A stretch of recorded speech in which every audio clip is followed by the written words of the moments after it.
Andi Purewal for Boxing Social in association with Betfred. I'm delighted to be joined by trainer Ben Davison after a very tense, slightly heated, if you will, press conference there. Ben, just firstly, your immediate reaction to kind of a back and forth between all of the teams up on stage? Yeah, look, obviously, what happens at this point when a big fight gets round is people start saying things to people typically to boost their confidence. But the reality is, I know I've said exactly what I believe is going to happen to people that I know are close to Jamie and Mick. Talking about Josh Kelly, David Avanesian, this fight was never even spoke about anywhere near it, close to that fight, so nonsense there. Just as I was saying, looks like pressure is going to be the difference here. Who contains it, who uses it to create a diamond, and who allows it to burst their pipes. And I think that pressure is getting to him. There's a lot of pressure on both guys, and it's. I think it looks like it's getting to Mick. So I was going to ask you, did you feel like up there looking at him, maybe any form of body language which you picked up on, and you thought maybe he's getting, maybe a bit of the pressure is getting on top of him a bit? Did you think that? I don't know, so I'm asking you. You did, that's why you asked the question. It looks that more way. so going off what your answer was. Yeah, it looks that way. So, but look, a job still has to be done. He's got time to get his head in the right space, but we're just focused on what we need to do. Did you get annoyed by any of the comments up on stage? No, look, I've said before on your channel, got a hell of a lot of respect for Jamie. I really, really like Jamie, and I respect Mick as a fighter. I don't really know him as a person.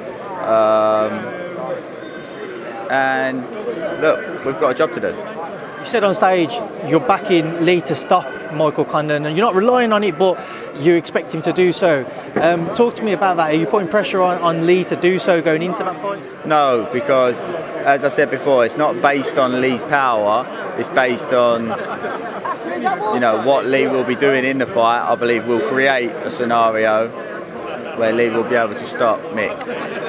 What did you make of a comparison saying Oscar Valdez had more power than what Leigh Wood has?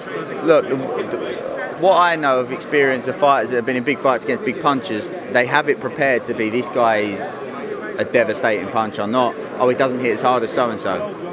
He's never boxed Oscar Valdez in 8-ounce gloves, and I can guarantee you, pound for pound, Leigh Wood hits harder than Oscar Valdez. I guarantee it. Ask any one of them lads that train in my gym.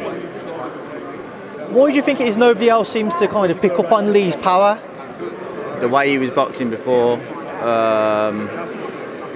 style, his technique before, little things like that he didn't really have.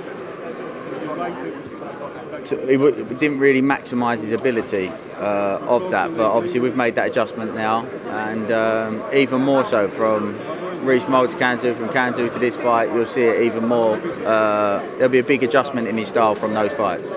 Ben, just quickly moving away from this, just saw some commentary from Bob Arum that Fury-Usyk talks are still going. Just kind of get your thoughts on the entire situation up in the heavyweight division. There's 4 fighters there that seem to be boxing for the titles that are involved. Dillian, Tyson, Usyk, Joshua. Any match-up between a lot of them is good fights, and whichever fight gets made, then let the other 2 fight, and eventually the winners fight each other. How fantastic of a fight would the Tyson and Usyk one be though, for the Undisputed Championship? Oh, brilliant fight. 2 amazing fighters. So, yeah, like I say, I'm happy for any 4 of those to jump in the ring with each other. Ben, I appreciate your time. Thank you. No problem.